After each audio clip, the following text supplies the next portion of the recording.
Oh, damn it.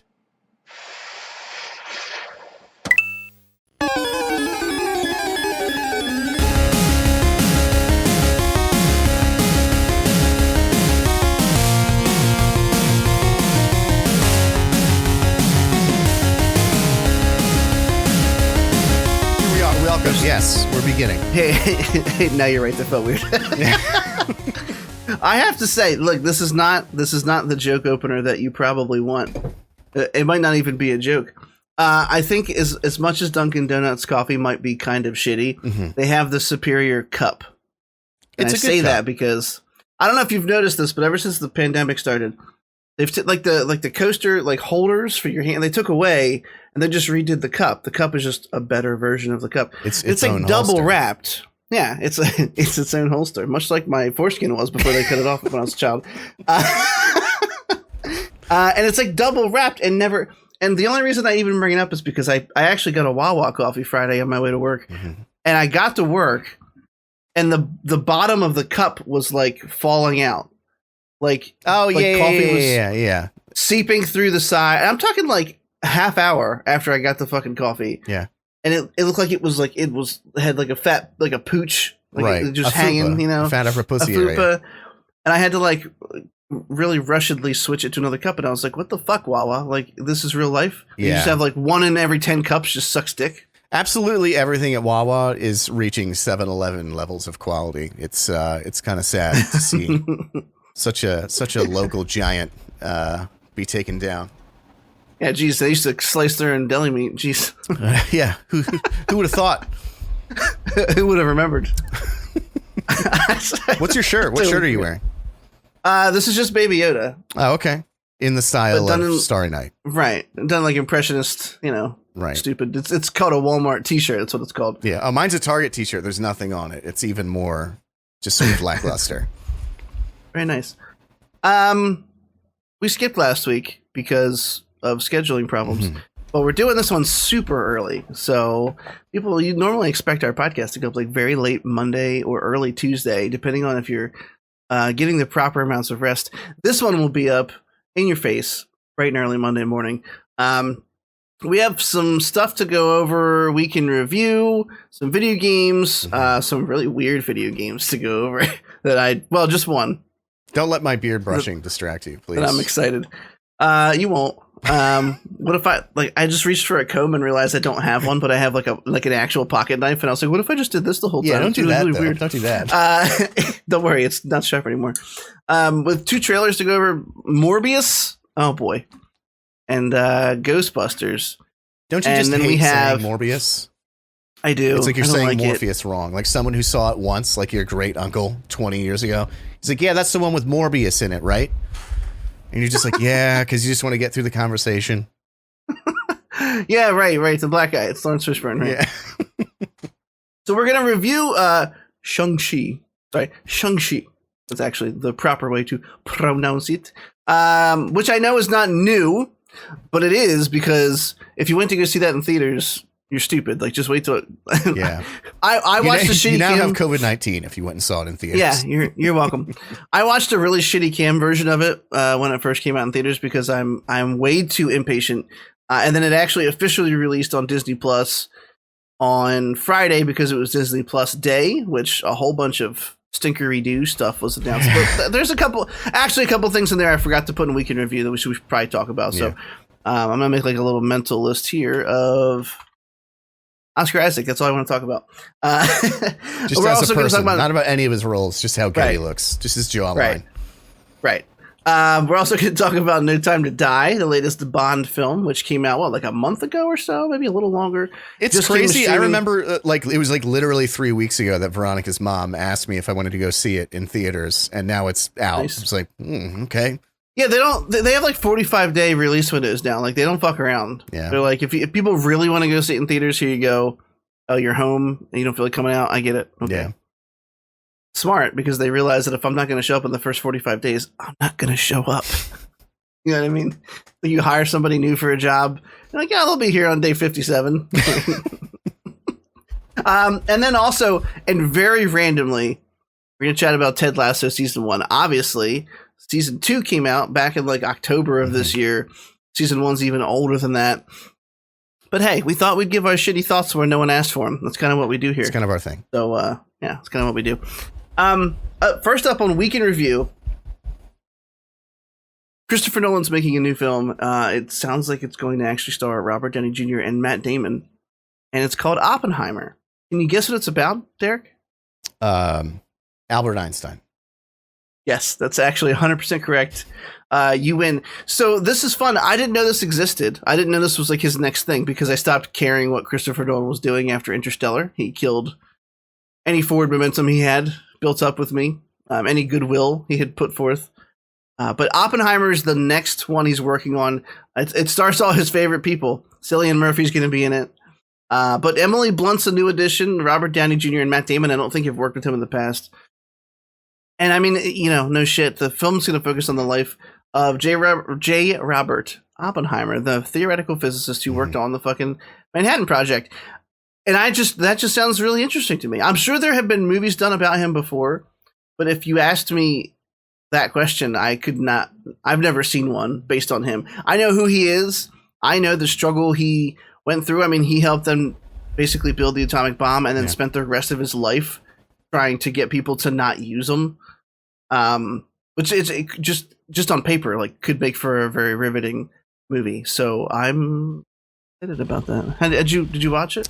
Or watch it. Did you read about it? Yeah, I heard about it. And here's my thing. You know, I don't want to give Nolan any more time than he deserves, but here's my journey with Nolan over the years.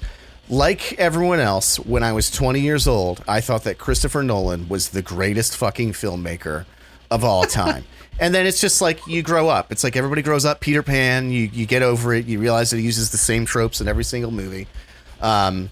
He's very exposition heavy, way too exposition heavy. Like 60% of every movie he has is just exposition because he does this high concept stuff.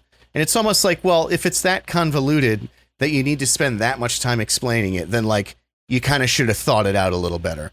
So like, as I've gotten older, I move away from Nolan. I still enjoy his films. Like I do, like all jokes aside, there are some extremely redeeming qualities about his films.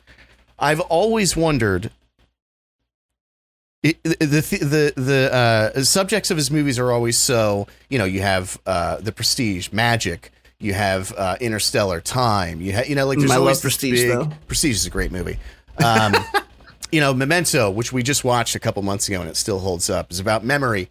And I feel like having those high concept things might be what hurts him, at least people who grow up and start having opinions about things. But I've always wondered, well, if he does something that actually happened and is like a biopic and is real, you can't really, you know what I mean? Like how much artistic integrity could you really take on it? I know that he did Dunkirk and I've never heard anything about Dunkirk. And so in preparation for Oppenheimer, I actually want to watch Dunkirk to see how he deals with something that was an actual historic event.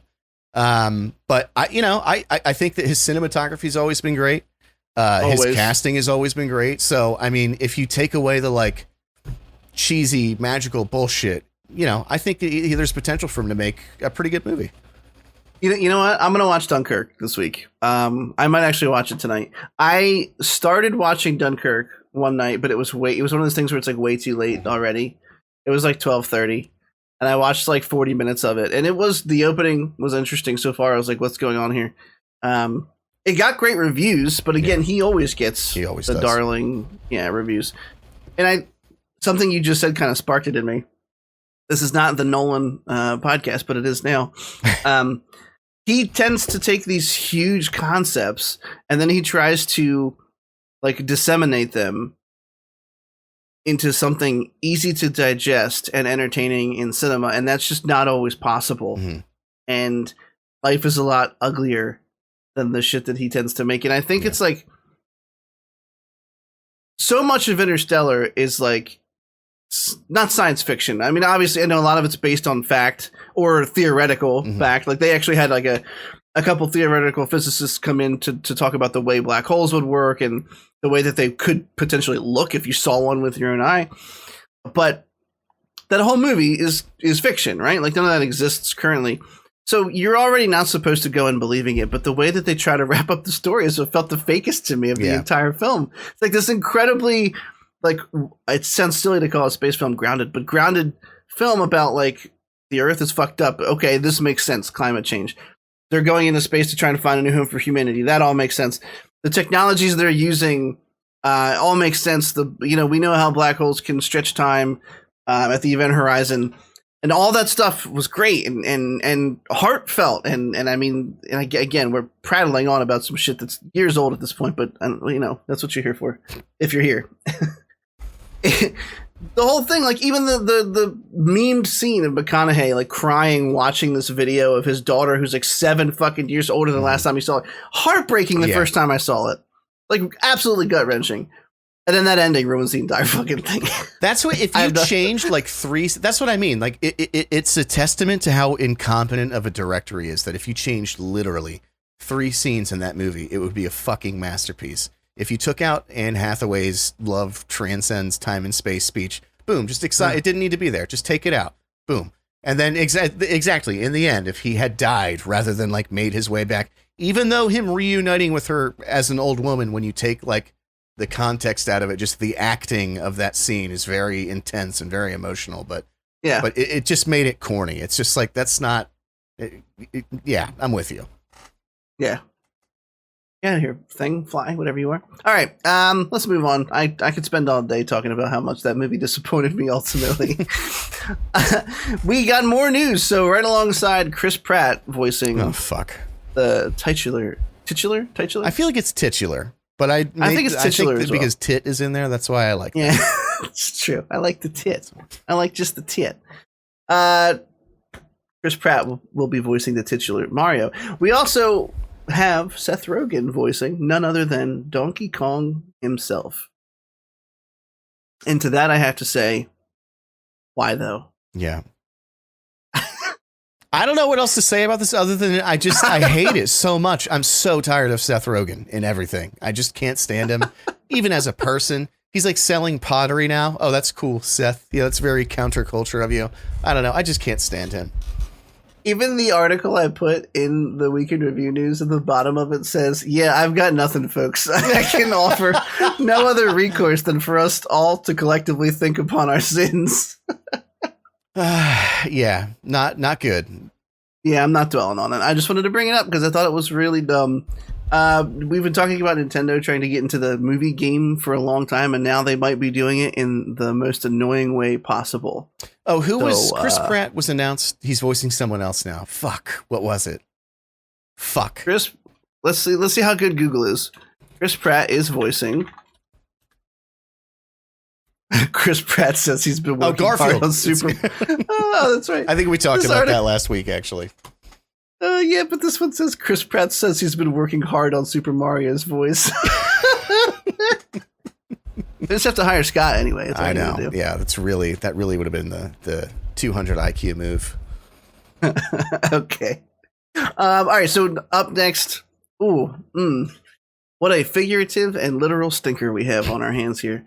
This is the first official rotten Marvel film. It is currently sitting at a 46% on Rotten Tomatoes, making it the lowest, I think, scored Marvel film to date, even beating Iron Man 2, which was, let's face it, real bad. Yeah. Okay, look. Talk about the elephant in the room. Rotten Tomatoes is kind of a piece of shit already. It should only, at best, be used as like a temperature gauge, and even that you take with a grain of sand, right? Like BV. Okay, here was when I decided I hated Rotten Tomatoes, and again, biased. I understand that, but Batman vs Superman came out and had a 27 on Rotten Tomatoes. That movie had a lot of problems, but was it? At the time, I had like a list of like movies that had a higher score than that, but were absolute dog shit films, like C and D tier films. And I was like, but is it really worse than all these things? The answer was of course no. And the Ultimate Edition came out and it got better reviewed. But the point of the story is these Rotten Tomato reviews are incredibly skewed. If you don't understand why, I hate to be the guy that says go do some research because it sounds like I'm like an alt-right cuck who's like just telling you what to think and then telling you to get these people are bad. Just go do your research. Oh, I killed Derek. I killed him. Ben Shapiro, just do your own research. The problem with just the audacity to make a crazy claim like, yeah, you figure that shit out. You connect the dots for me, asshole. Yeah. These are the people that are bad. You go look it up though. I need you to figure it out for yourself. The knowledge is out there. You just gotta look for it, bro. And this could have changed, but is last time I recalled when a reviewer submits an official review to Rotten Tomatoes, they submit it, and then they tell Rotten Tomatoes if it's stinky poo poo la la or fresh. Mm-hmm. Like they can go, here's my review, 3 out of 5 stars. Rotten, didn't like it overall. So there's this level of biases where, and it's happened in several other examples besides BVS, where it can almost feel like there's in the critic, I don't know, supermind, the zeitgeist of like they're kind of feeding off of each other, right? Yeah. They read each other's reviews and they're kind of like jumping on the same bandwagon and they all just like dogpile on something. So there's always that going on. There's a lot of factors, but the matter of the story is Eternals looks like shit and I'm glad it got a bad rating. The end. That's all. It just feels good to see nerds lose, doesn't it? Right. And as sad as I am, these generic superheroes, by the way, I know the whole plot. I looked it up. It's not, I'll watch it whenever it's free for me to watch through some streaming service, but that's it. All these generic ass costumes. My son has gotten 2 of the toys for the film in various Happy Meals. He's got Icarus and he's got Ajak. Selma Hayek's character's name is Ajak, which for some reason makes her even more attractive than she already is in her lovely old age. And he's just been walking around. Like they went for a walk before we started recording and he came back and he had taken Icarus and Ajak in the backpack with him. Like he's stoked about them. He loves them. And I can't believe I hate it as much as I do. I'm happy for him, but disappointed in him, if that makes sense. Like right, no. I'm glad he's happy, but I'm not happy now. He's even got the W replacement for the R as Icarus. Like he's like Icarus. He says Ajak very well though. Right. Look, we have another. I think it's always like it's a tricky thing. Review sites, even Metascore or Metacritic, whatever it's called, because like you said, it's almost like one domino falls and then everybody follows suit, and so it makes every rating system website. You just don't know, because if you can say like, well, Green Knight came out, for instance, and it got a great score on Rotten Tomatoes. So I went, that's something I would mention to people. Oh, well, Rotten Tomatoes gave it this. But then as soon as a movie I like that Rotten Tomatoes shits on, I'm like, well, it's fucking Rotten Tomatoes. You know what I mean? Like, that's always if I'm being honest, like, that's what I go to. Like, you can use it when it works for you, but you don't when, you know. Yeah, but, I'm a hypocrite. I get it. Yeah. I admit. But I think the best thing to do is just to find a critic who just like fucking sears, just shits all over everything. Because it does a couple things. You always come to expect some like dense critical analysis. So you can really like dive into every movie and read their review on it. And B, when they actually review something well, it's like, okay, this person hates everything and they liked this movie. So there must be something to it. That being said, I'm right in the same bandwagon as you. I mean, once it's like free to watch, I'll absolutely watch it. I'm curious to see if like what it is people don't like about it, because there seems to be a divide amongst Marvel fans where like, I guess it's a more serious toned Marvel movie and they're just kind of not used to that. So some of them liked the new thing, some of them don't. So, you know, I don't know. If I had to distill it down from just the reviews that I've read, it seems that because it's such a large in scale movie on a just a timeline cosmic scale, the movie tries to engage with a lot of different like psychologies and religions, and you know, you get all these people that have supposedly been around for so long and have done so many things to so many cultures on this planet, and so like I have the reviews up, and the first couple are stinky poo poo. And they basically more or less like the quote is Eternals is somehow Marvel's most ambitious movie and also its worst. What might have been a fascinating interplay of psychologies and ideas is rendered in broad, lifeless strokes. And, you know, I mean, has a lot of heart, but this is... Oh, I hate it. Anytime anybody describes anything as has a lot of heart, I know I'm going to hate it. Yeah.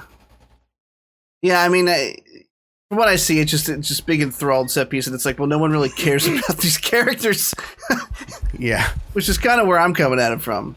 I did see one clip. I saw one clip with Kumail Nanjiani's character. I think his name was Kingo. Kingo, I think so, yeah. Who was like finishing up a set and he's like a movie star or something, modern day. He's finishing up a set. His producer walks over and they're like, "Oh, we need you to come with us." And he says some line about how his producer, like when he first found out what he was, thought he was a vampire, and he was like, he still does. And then there was it actually worked pretty funny. But Kumail is a really funny guy. Yeah, yeah. And apparently most of his jokes in that movie work pretty well. So he's also got ripped as fuck. Jesus for that Christ, film. he looks good great. on My you. God. Give us nerds hope, my friend. Yeah, he had like my body like 3.5 years ago. It wasn't even that long. Crazy. All you gotta do is get hired for a fucking Marvel. Yeah, you just have movie. to be rich. That's really the key. That's all you have to do. That's it. Yeah, that works. Okay, so I want to get to some really fun stuff to talk about. We have some. Up next is the Coom-inducing Elden Ring's gameplay footage that came out from the network tests. This was all console footage because they didn't do the network test on PC, which is a bummer, but it is what it is. Then we have a really weird gameplay teaser for a game called Lies of P to talk about, which I found and I thought that's interesting. And then I just get to talk about Henry Cavill and how he's such a goddamn honey. But Elden Ring. This was a 15-minute gameplay preview that they put out, and even more than this article that they released, which was good. A lot of these content creators, these YouTubers, have gotten their hands on it as well, and also released like this is what we found. And I gotta tell you, I'm very, very interested to see how the kind of Dark Souls dungeon aspect flows into the open world concept. Now I've seen it in play. We've seen this guy run around on a horse, sort of just find this great big set of doors at the bottom of a rock cliff or something. Or I even saw one where he had to like find his way into a secret entrance to a catacomb or something. You could only accessible if you dropped in this walled area from above, which looks cool. That kind of exploration, and then you drop in, and it's just like a normal From Software Dark Souls dungeon. And then you get through there and you fight some kind of boss, some kind of mini boss, whatever it is. Get some loot and get out of there. I think I'm unsure how I think that will play because their games have been so charming so far because of how kind of guided and linear it is. And you've always had freedom to go in more than one area, but there's always been like a right order. Yeah. You know, where if you go to this area too soon, you're going to really get fucking your dick pushed in, that kind of stuff. To the point where when I went back and played through Dark Souls 1 and 2, I looked up like zone lists. Like people just go, this is like the best order to go through things in. I wouldn't look up like how to get through them, but I would look up like, okay, where should I order in which you do them. Yeah, exactly. Yeah. And for a myriad of reasons, but first and foremost because those games have zones that you can entirely miss. Yeah. If you don't know how to get to them, or if you do them in the wrong order. And I did miss like 3 zones. Like I had to go back. I was at Farron Keep, and then I was like, "Oh, like where's this last whatever I was looking for?" I looked it up in the walkthrough, and there was literally 3 areas that I just totally ran right by. I'm like, okay, well, guess I'm going back. So I've never had a problem using like at least those like play order guides because they're super useful for those games. Otherwise, I feel like you just missed content that you wanted to see. Unless a game is, not to stray too far off topic, unless like storyline is the exact selling point of a game. Like if I was playing The Last of Us or something, I'm not going to read what happens next. That would be ridiculous. But most of the time, I have no qualms like just looking up a walkthrough or a strategy guide. Like I'm 33 years old. I don't want to spend my night walking around in circles for fucking 4 hours trying to figure out where to go. It's the worst. Yeah. So you ever get too far in? You ever get too far in where you're like an hour into just wandering around and you're like, I'm not gonna go fucking look it up now. I gotta be close. Yeah. And you waste.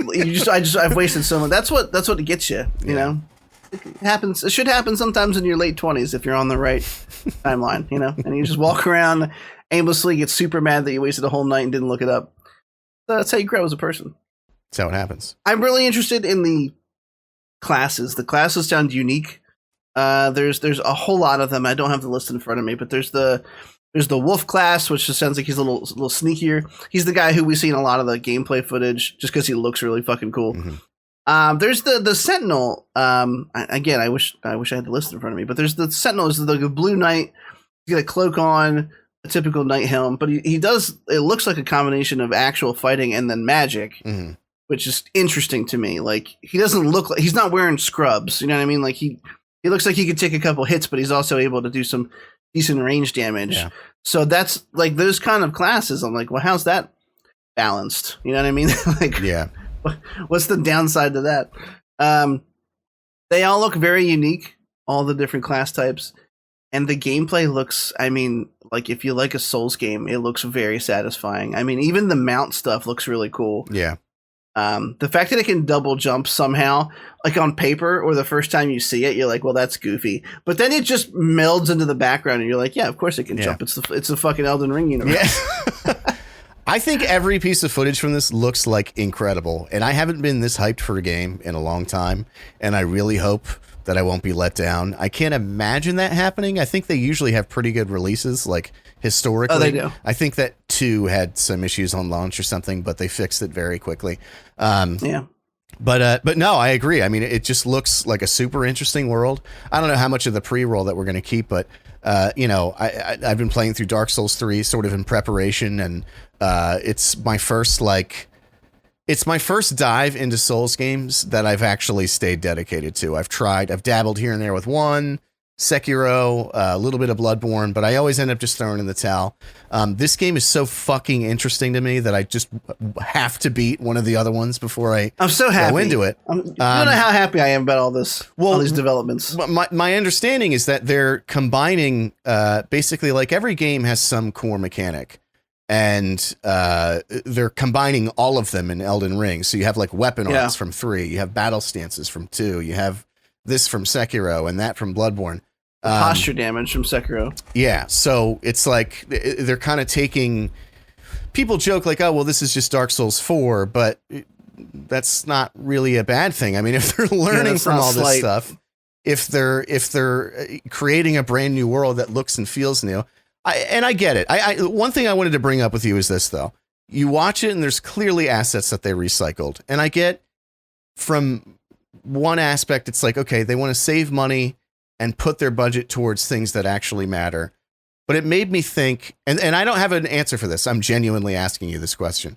We always shit on Call of Duty for releasing the same game every year. And you reusing the same assets, and it's the same gameplay, and it's the same this, it's the same that. So, like, why? I don't feel like I care that that's sort of similar with Elden Ring. Why? Like, what? Like, what's the difference? Like, I can't figure it out.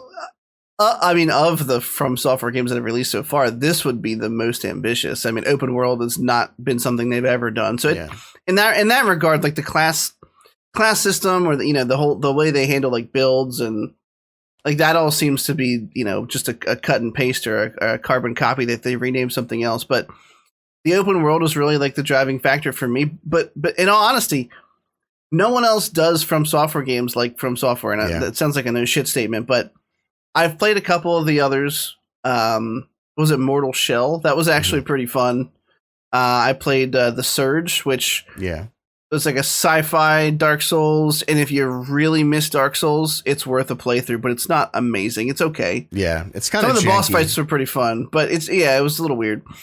They had a kind of a cool armor building system in that game, but I digress. I think it's been a while since Dark Souls 3 came out, and I want the next From Software title to fuck my little butt. They're not coming out every year, so it's true. There's a good chunk of time between you get your gullet wet thinking about it. Gullet, I mean shaft. I don't know how to say that. If it gets your shaft lubed. Get your shaft lubed up. I did pull up the class list. There's the warrior. Starts off with 2. Is it Schmitters? Scimitars? Is that? Are you saying scimitars? Yeah, scimitars. Schmitters. I was gonna say Schmitt. Yeah, I guess there is no other way to say scimitars. So I was gonna say it with a different beginning, but it just doesn't work when you try to. That was what all that idiocy was. So there you go. Enchanted Knight, which is the one I was talking about. The Elden Ring, Enchanted Knight. I'll read the blurb about him because I'm interested. Enjoys a powerful shield, detailed silver armor. I don't care what he looks like. He has 2 powerful sorceries: the Glintstone Pebble projectile and Carrion Piercer Lance attack. So that I've seen the Piercer Lance attack. That's like the huge backstab sword. Mm-hmm. He looked really interesting to me. Then there's the Prophet. He looks like it's like a it's like Wile E. Coyote, got his head stuck in a wheel. He's got like a wheel around his neck. Like, yeah. I don't know what that is. I'm imagining he's a disgusting like spellcaster because they always make the spellcasters look the dumbest. Yeah. And then magic has always been like the hidden like easy mode of Dark Souls. From what I've been told, I've never run a magic build. Yeah. And I'm thinking about trying it, but I want to do it like what I would say like traditional first, which is by picking like the champion or something. Cool. You should start by doing a sorcery build in Dark Souls 3 and playing through it with me. That'll be excellent. I could do that. Getting me through you're almost to the end though. Like no, I can't start I'm not. now. I'm not. I'm only like a third of the way through, apparently. A third of the way through. I don't know why I said it like that. But the armor sets look fucking incredible. Enemy design They do incredible. look pretty cool. And I saw a video of like one of the people doing the network test or whatever. And I just hadn't thought of this. I just thought this was so cool. He's in this big trail, and it's like a hill that's going upward. And there's like 3 tiny dudes running at him. And then remember in a couple of the trailers, there's those really big dudes with skinny arms dragging like the carriage behind them. Well, one of those is back there and just like running up towards him. And he like kills like 3 of the dudes. And then the big guy is like 10 feet away and he just turns the other way, mounts, and just like gets away from this guy. I was like, oh my God, I didn't even think of that. Like that's another aspect of it is you have this mount. So like you can kind of do your damage and then just GTFO and come back later. It was just really, I don't know. It just seems like they're building a lot of these sort of moments that obviously you're going to have to figure out your own way to get out of. But I think the mount is going to be really critical to gameplay more than just like, oh, get from point A to point B. Right. The last thing I would say is I remember people doing these gameplay walkthroughs and showing soul summons that you have. Like there's like a 3 wolves pack and something else. And they're used in scenario. And it sounds like From Software was trying to solve a problem that players had, which is sometimes that these boss attacks are so relentless and the combinations, like the bosses don't always do A, B, and C. Like they will randomize their attack moves to try and mess you up. And you have to look for the tells of how they're about to swing or whatever to know what's coming, which is fine. That's kind of like the meat and potatoes of Dark Souls games. That's what it's all been about. Is like you go in here and you know you're not. Every once in a while, you down them on the first try. But for the most part, you go in and kind of accepting the fact that you're probably going to die at least a couple of times while you understand how the fight's going to go. That's to me has always been the most fun part, is like working through a fight and getting better at it, and ultimately the giant coom at the end. Oh, it's so satisfying when you beat them. And I was watching someone talk about these summons as a way to like temporarily distract the boss so you could run away and heal. On paper, that sounds fine. That sounds like, okay, sure, I could understand where that would be something that they would think needs to be maybe improved upon, or would at least be useful if it's not like you have to do it. If players are smart enough to use that, you have a little bit of a respite from the fight for a second. But some of them seem a little unbalanced. Like the 3 wolves in some situations were like completely destroying bosses without the people touching them, or at least taking out like significant chunks where you're like, holy shit. And in other cases, that the wolves get demolished in like 3 hits. Yeah. Like it kind of depended on the type of attacks the person was doing. I hope that they're as balanced as possible when they come out. I don't want anything to feel like with Dark Souls 3, if you went back and played it like a year or more after it came out, there was all these like, here's how you fight the boss, or here's what the boss will do, but you can cheese it by doing this. Yeah. If you have this move, just stand back here and do this. They don't really have an answer to it. And that takes all the fun out of it. That's not what Dark Souls is about. Dark Souls is about getting in there and getting your dick wet and ultimately, busting that nut. I feel like, my hope for it is this. I hate to sound like a fucking gaming journalist here, but I feel like there's a Skyrim aspect to it, wherein like there are just side little dungeons where like if you choose to go down into this cavern and fight this little mini boss, you can get some item or whatever. I feel like those bosses, my hope, I should say, is that those bosses, all right, maybe they're cheesable with the wolves, but with actual like main storyline bosses, I'm hoping that they have built-in counters where at most That's true. Summoning those wolves will just like buy you a second, like just a very small little window, as opposed to, because I know what you mean. I saw that too, and it worried me. There was one boss, well, it was in a cavern, and the wolves were just like completely aggroing the boss the entire time, and he could just go in and like get his hits in, get out, go back in. And it was like, this doesn't seem really all that challenging. If that was a mini boss, I have no issue with that whatsoever. If it was an actual like main story boss, that's kind of a problem. That's a great point, and it actually you got rid of some of my worry there, because what they were, these mini bosses in these little caverns or catacombs that they find. And in fact, if I remember from that preview, the big boss on this bridge up to this castle, it's like the big first boss that everyone encounters. Everyone seems to unanimously have said this guy gave me some trouble. Like, it took me quite a few times. I watched the guy that you sent me a video for, and a guy that I watched that plays a lot of Battlefield, Jack Franks from the UK, talk about it. And he's more of like my skill level Dark Souls. He's a good video gamer. Obviously, he gets paid to do it professionally.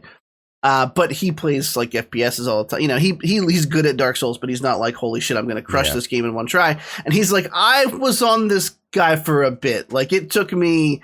I was like, I'm not embarrassed to say that I probably like 8 to 10 times I died before I killed this guy. And I was like, okay, so that's about, the level of annoyance I can expect, and that feels right. The other thing is, I'm sorry, I thought you had finished. Go ahead. The other thing is this. I find in Dark Souls 3. The other thing is this. I find that in Dark Souls 3, which is, again, what I have the most experience with, the fucking areas are kicking my ass way more than the bosses at the end. Way more. Like, I did High Lord Wolner or whatever, first shot, but the fucking demon ruins, or I'm sorry, Catacombs of Karthus leading up to him. Dude, like that's, I almost like I rage quit like 3 times. Like, so I feel like if they have that difficulty sort of curtailed that way, even though I hate it, it makes me really mad, some of those places. But if the actual dungeons are still difficult or have mechanics that you have to get around, like the one that I thought was really cool was Smoldering Lake, where there was like the ballista up top. And so, all right, you could go around and kill all the mobs and dodge this ballista, but it makes more sense to like go around, go up, disable it, then come back down. And, stuff like that is fun. It's good challenging, not just like, oh, there's a poison bomb around every fucking corner difficulty. So I don't know. I guess we'll see. Yeah, we'll see. I don't know. I'm really looking forward to it. Game comes out in February, so we still have, a couple of months to wait here, but I cannot wait for this game to come out. Same. It's probably one of my most anticipated, I think, right now. It's fully my most anticipated. I haven't had like this kind of hype for a game in a long time. Oh shit! I praise. Okay. I praise. Next up on the list, seems like it might have taken some cues from Software, given the gameplay teaser we saw. This is a weird one. This is called Lies of P. Not PP, like I make PP after I drink lots of stuff. Lies of P as in, hang on, you guessed it, Pinocchio. Yeah, the first place your brain went. Yeah, it was Pinocchio. First guess you would have had. So this is coming out from a pretty small studio. NeoWiz and Round 8 Studios released a gameplay video back on November 8th for this game. It's like a Baroque action RPG. I'm reading right out of the YouTube description. Inspired by the classic Pinocchio novel, the ruined but once beautiful city of Krat is on full display. Hideous and twisted automatons rule the landscape. It's up to P to find Mr. Geppetto and reverse the calamity that has befallen Krat. Now, obviously, Geppetto is the bad guy, right? Like, it sounds so ridiculous when you. It does, but the gameplay looked pretty cool. I mean, I'm throwing my load out there really early. I thought. First off, this is supposedly from a very small studio. This gameplay, the game looks good.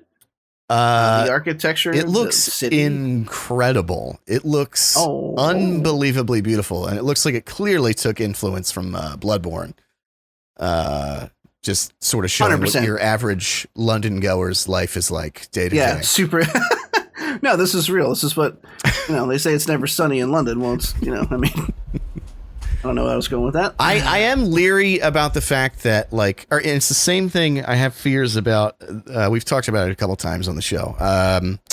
Legend of the Black Myth. It's from the Chinese studio. It's like a Souls-like where you play Son Goku. Wukong, yeah.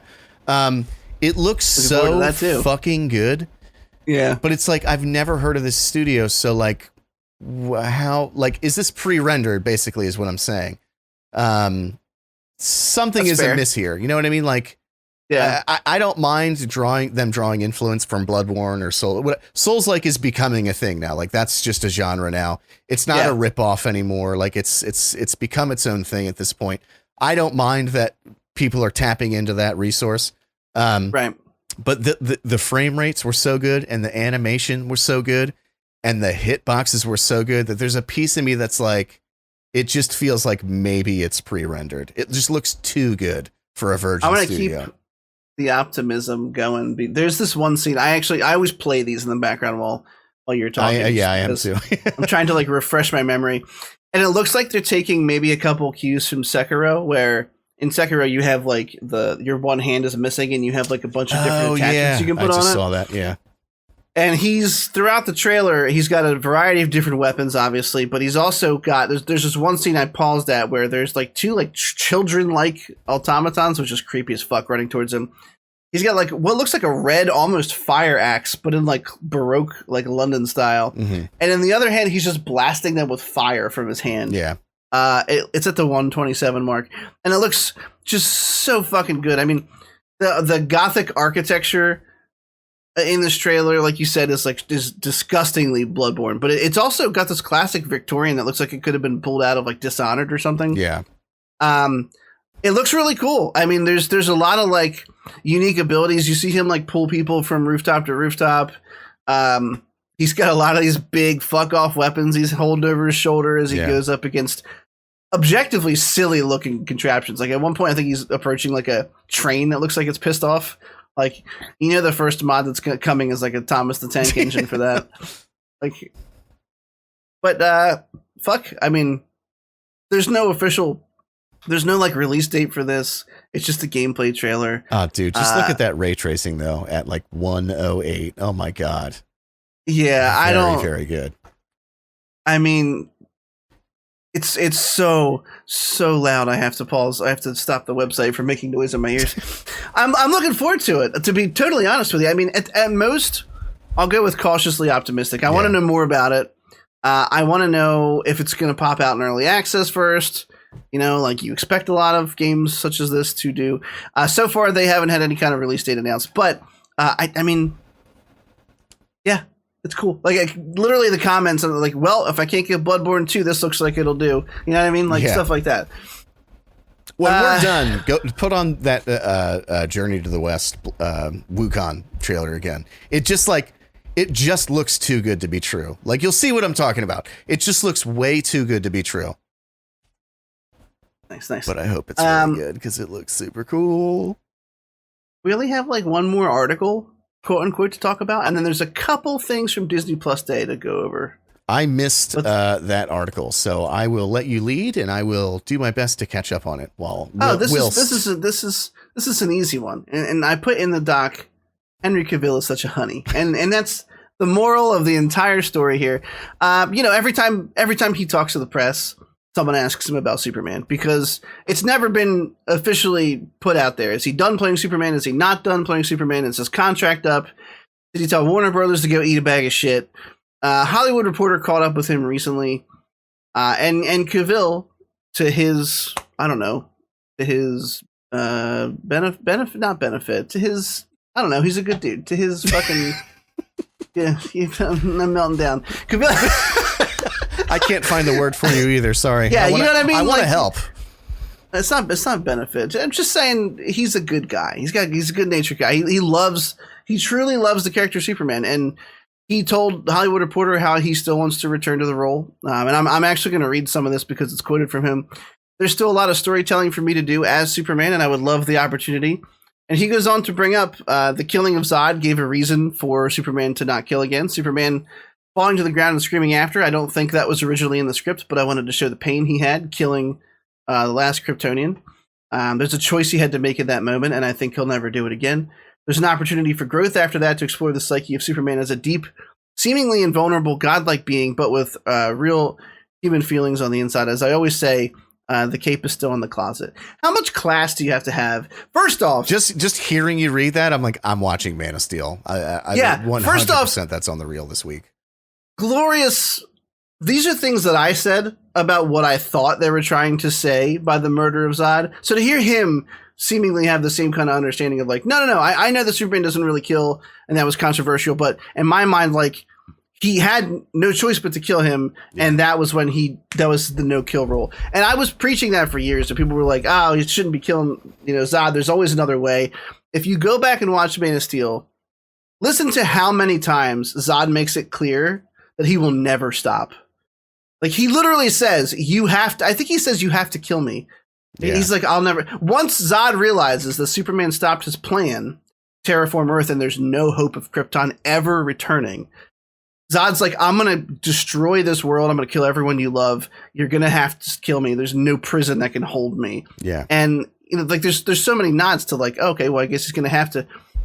And to hear Cavill say, I was just like, oh, God, when are you going to start graying, my guy? We got a line for you to get in. And honestly, like, I'm over the, like, Boy Scout superhero thing. I think that when we covered Snyder's Justice League, I said the same thing, that basically they were, like, the people who had guns that were trying to kill, school children.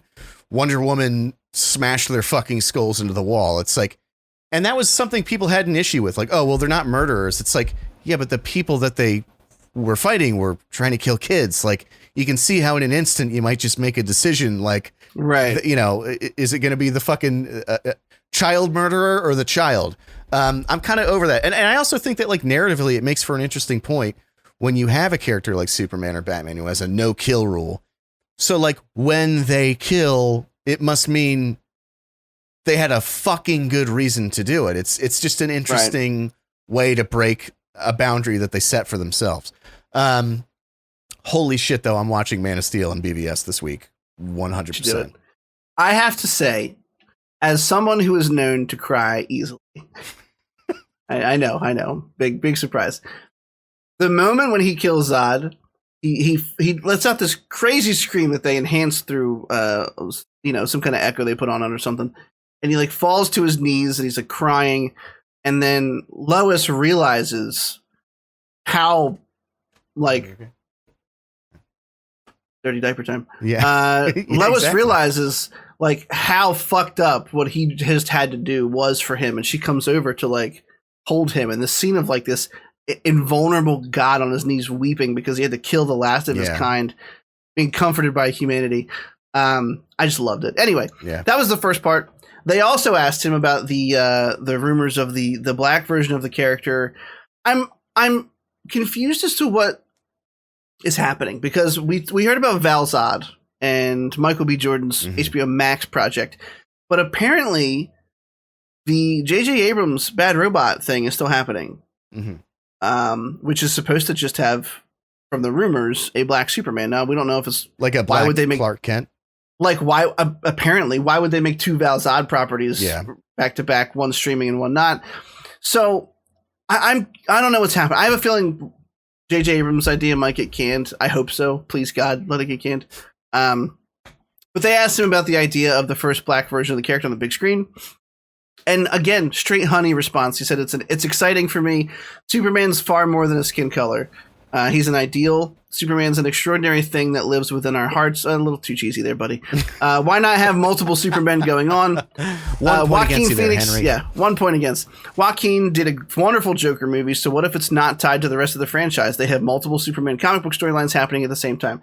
Great point. If DC's going in the multiverse lane, because it looks like they're at least dipping their their big old honking beefers into it with the Flash, then why not? That's a good point. Touche. Yeah. Touche. I've Cavill. never Thanks for really being on gotten, and I'm not, it's not that I'm going full Rogan here or anything, so don't start sweating, but I've never been like considered myself in the woke crowd or whatever. Like, but I literally cannot think of one good reason people get upset when like a traditionally white character gets cast as like a person of color. I just don't like, what's the issue?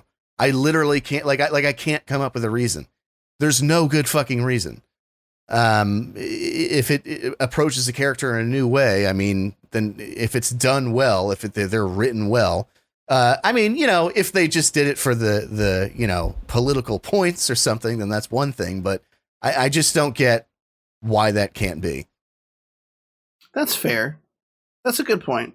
I have to admit, I normally say the same thing, but there are a couple characters that in my mind I put above that.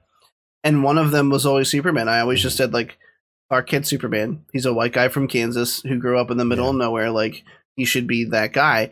And to be honest, it's not really fair to say that because, and honestly, Henry Cavill just opened my eyes. I don't know, not really, but I mean, he's right though. I mean, Superman is a character on a sheet of paper that has a set of ideals, and that's really it. As long as you get to those points, what's the difference? Yeah, you know, it's like it's interesting. But that being said, not anything to do with him being white, but nobody is gonna do Superman like Cavill ever. He like nobody who's ever done it, or people who've done it since, like Tyler Hoechlin or whatever. They are all just corny to me. They all just look ridiculous to me in the outfit, and their personalities are ridiculous. Henry just figured it out, man. He just knows how to do it. He's got this like amazing, like subtle confidence. Yeah. Like when I don't, you know what I mean? Like he just delivers those lines, and I don't know, whatever. Well, I'm slobbing on the knob for Henry Cavill. All right, we got a couple things from Disney Plus Day to talk about. These are all very quick because there wasn't a whole lot, to be honest, that really came out. Did you watch any of the? So that there was some footage from Moon Knight. I just watched it 5 minutes ago. Okay, but you actually have to like go into Disney Plus to watch it, which oh boy, super dumb. Unless somebody ripped it at this point, but when it came out, you had to go into Disney Plus to fucking do it. It's goofy. They released. There's a couple big bits of news. One, and oh man, I have not seen anything more pandering to my nostalgia, but I also am probably on board with it. Is the return of the animated X-Men series from 1997. They are making an actual continuation of that series called X-Men 97 that will be coming to Disney Plus. Of course, no release date, but holy shit. Yeah, I'm totally going to watch it. I mean, you know what the real key for me is going to be is if they could make the animation just as janky as it was back then. Like it has to, right? Yeah, now they're gonna give it the what do you call it, the He-Man treatment. It's gonna be like a fluffed up, computer enhanced. I didn't hate the He-Man animation though. No, the animation was great. Yeah, that was studio whoever did Castlevania. Ghibli, I think. Don't question it. Okay. They announced a lot of stuff for Disney Plus Day, and a lot of it I don't care about. So they announced Echo. I have no clue what Echo's about. Spider-Man Freshman Year, which is going to be, I verified this, in continuity. It's going to be about this Peter Parker, Tom Holland, early years. So it's going to be in the stupid suit, which is what I like to call the stupid suit. Don't care. It's going to be animated. Agatha House of Harkness. She's getting her own. Yeah, it is. I'm less against it now, honestly. I thought it was going to be like a live action TV show. So I'm less. Oh, it's going to be animated. Yeah. And Tom Smallhands is not even confirmed to be voicing himself. They might have someone else do it, probably, because at this point in his career, he's probably got way more important, higher paying things to do. Right. Like Agatha House of Harkness. Good luck. Yeah, have fun. No one believes you can do it. Agatha House of Harkness is coming out. No one believes in you, Tom. Yeah, no, sorry. Have fun. I don't know why they're making an Agatha spinoff show. Listen, Catherine Hahn is a fucking gem. I love her, and she's hilarious. But look. They could surprise me. I don't think they're gonna. I think this is gonna be dumb. They're not gonna. She was so cartoonish and like cringy in Wanda. I love Catherine Hahn though. I'm not saying she's bad, but like I don't have that like, oh, but Catherine Hahn, like that doesn't register for me. I just Really? I don't know. I think that she was so bad in WandaVision. She was so bad in a so bad show. And so the fact that they're like making, I don't know, it's just crazy. You gotta look back and give it its fair due. That show was good in the beginning. It was very good in the beginning. It was incredible in the beginning. It took a monster shit on all of our hopes and expectations. It just became another Marvel boring thing at the end, and it's disappointing. But I liked her in that. I know she was cartoonish, but I'm interested. You know, she's one of the first true sources of magic introduced into the MCU, besides now knowing retroactively that so is Wanda. Mm-hmm. I mean, and there's something inherently just kind of interesting to me on that front, but that's about it. I don't really care otherwise. Marvel Zombies, pass. She-Hulk, we've talked about this before. That really like I was from Long here Island. In Boston. We've talked about this before. Tatiana Maslany, I believe, is the one playing Jennifer Walters. Main character here in She-Hulk. Mark Ruffalo is going to be making a return. They did some snippets of footage from that. I mean, they didn't show a proper reveal of her, but they showed like a little bit of her in like this athletic suit that we've seen in the comics. With like to be honest with you, look like a cosplayer. I mean, hopefully, I think they should have given a proper first look, because that just looked like a cosplayer teasing her reveal on like OnlyFans. You know what I mean? Like. It was weird like that. It's like panning up her back and you see like her thighs and arms that they're green and you're like, oh. I didn't see that. Jeez, I missed a lot apparently. I don't know. So She-Hulk, she's a lawyer. Yeah. And continues much like Matt Murdock to specialize in superhero cases and things like that. And that could be interesting. If the rumors are true. Wow, the woman that plays her is an absolute honey. Holy shit. Yeah. Jesus Christ. Definitely. I can see it replaying in your glasses right now. Yeah. Not very well, but I can see scenes flashing.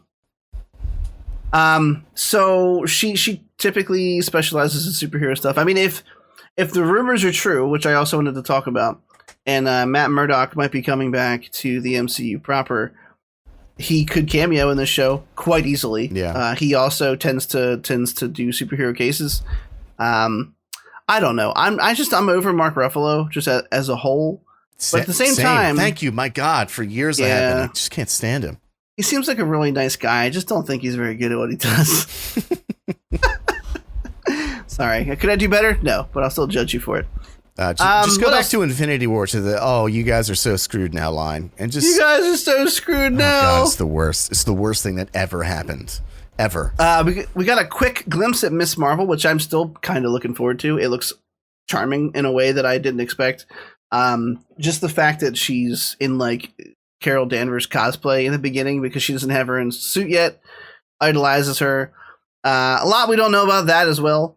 But that will be, Miss Marvel, the show, will be introducing her character before she ultimately appears in Captain Marvel 2. It's going to be her. Did you hear my Carol fart? Danvers. I just farted. Did you hear it? I didn't, okay, but cool. I kind of wish that I had.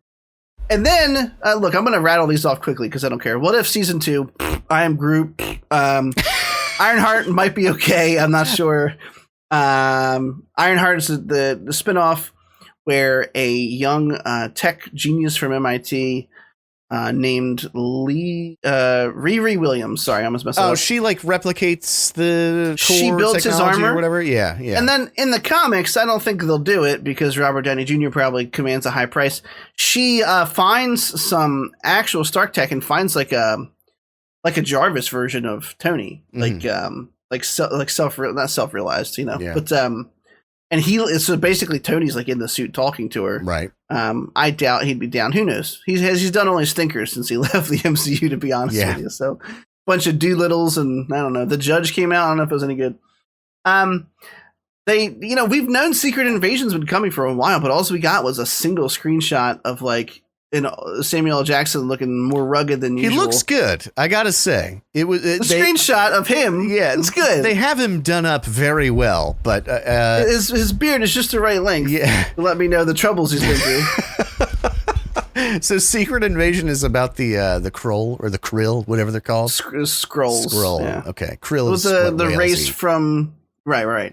From Captain Marvel, who can shapeshift.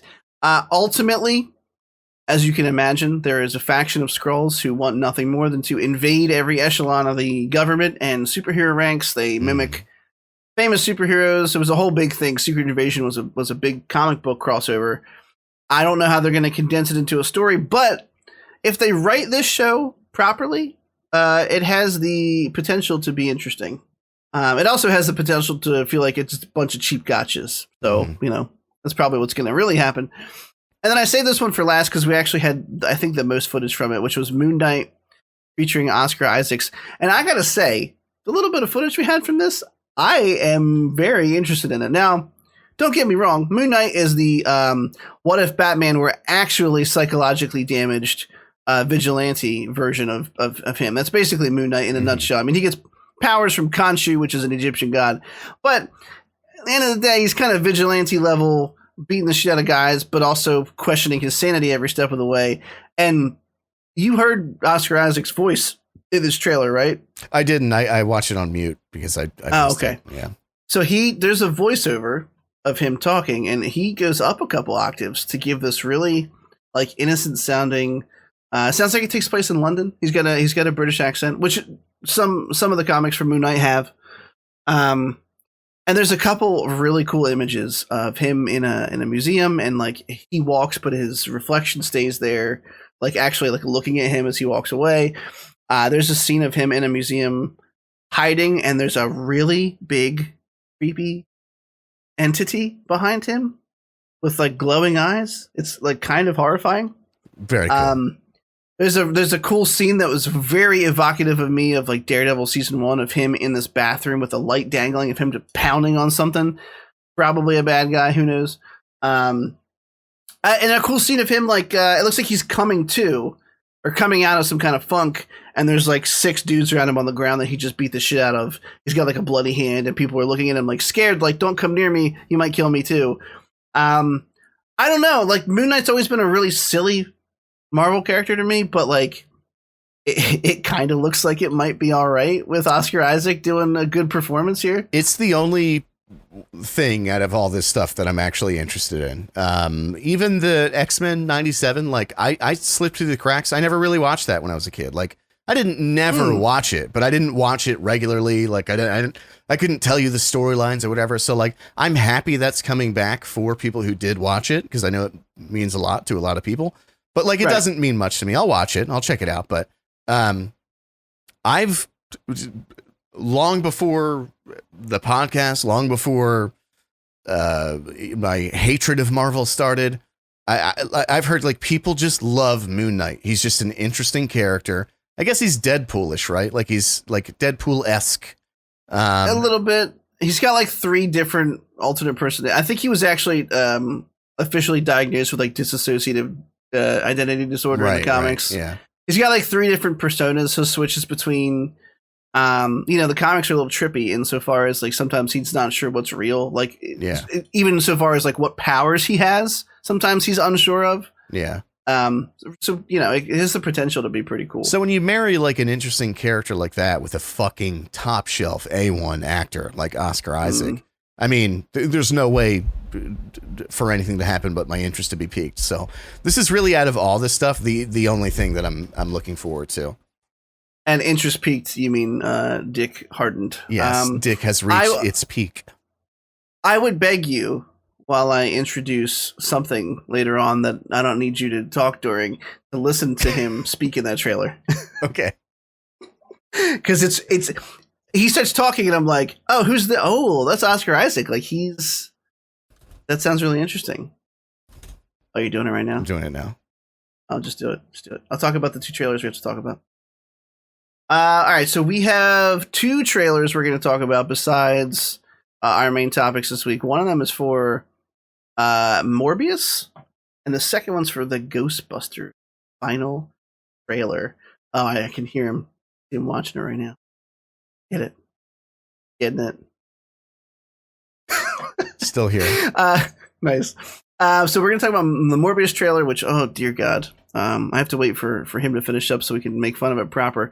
the Ghostbusters final trailer, and then once again, main topics for Shang-Chi, No Time to Die, and Ted Lasso season 1. Look, it's a 2-minute trailer. I'm not going to do 2 minutes of dead air. I'll just watch that's it okay. later. But you heard him talk, right? Yeah, I did. Very gravelly. Very well, he starts sexual. off very high pitched. Like the first voice he talks about is like, "Oh, know who I am." Just like that. It's just kind of wobbly there. No, we're watching 2 different trailers then. All right, I'll have to send you the thing. Okay, so for the movies, the first one we're talking about is Morbius, and this was so hilarious because you literally complained about this the last podcast, which was them taking these, and I honestly forget what trailer it was for last time, but already because that's how forgettable those things can be. But they take this song, in this case, The Doors. People. Oh, where they do an old song and they make it slower and trying to make it creepy. Right. Yeah. Yeah, and you had just pointed this out last podcast about another trailer, and lo and behold, here it is again. People Are Strange. This trailer is such a weird thing. Like it feels like it's the early 2000s like standalone, like superhero in air quotes movie. Although it's more of an anti-hero thing in the vein of Venom. Vein was not a pun for the vampire stuff that happens, but I'll take it. But at the same time, it's clearly desperately clinging to the ties that bind, because it shows Michael Keaton, Vulture, from Spider-Man, and he fucking name drops Venom.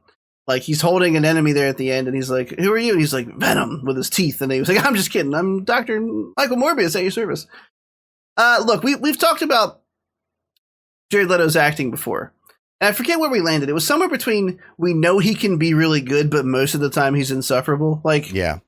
I've seen movies he's in that again, Dallas Buyers Club. I'll never stop mentioning that film in particular because I thought he was a fucking powerhouse. So I really don't know. I mean, this is a really like C-tier villain / anti-hero for like who came about in my like peripheral from when I was watching like the Spider-Man animated show on Fox back in the day, because Morbius would show up once in a while. He's like this. He's called the living vampire. Sometimes he goes on fun adventures with Blade. So, wait, is that serious? I was gonna say this looks like a shitty Blade spinoff. Is he actually like in comics? Like he fucks around with Blade? Yeah. Also, if you don't mind me spoiling, I don't think you care about this. I don't care at all. Eternals. It's for the Eternals. Okay. One of the post-credits scene, Kit Harington's in that film, and he plays Dana Whitman, I think, who in the comics becomes Black Knight. He has like this ebony blade or something, very closely tied to Blade. And in the movie, the first after credits scene is him finding this sword. It's like a family heirloom. His like great grandfather was like another version of the Black Knight. He finds it, and when he goes to touch the blade, you hear Mahershala Ali's voice say, "Are you sure you can handle that?" Which would officially be his first appearance in the MCU. Now they don't show him, but it's his voice. People have confirmed that it's Mahershala Ali. So there could be this cool, like, I think Morbius. We have no idea. Oh, he's meant to play Blade in the remake. Yeah, Mahershala Ali will be the new Blade. Yeah, right. Sorry. And they and the Black Knight and Blade and Morbius have all crossed paths together, even at times, to combat. They're all kind of in the same wheelhouse there with supernatural stuff. So who knows? Who knows the level of involvement? I got to say, the trailer didn't do shit for me. Yeah, it was really bad. I mean, I get it. I see the broad strokes. I had a bunch of Blade jokes, but now that I know it's like actually involved with Blade, it kind of doesn't make sense. So I'm sort of tapped out here. Bump. I was gonna say that he looked like a background character in a Blade scene in a club, but he might as well have been. I mean, he could have been there. May still very well be. Who knows?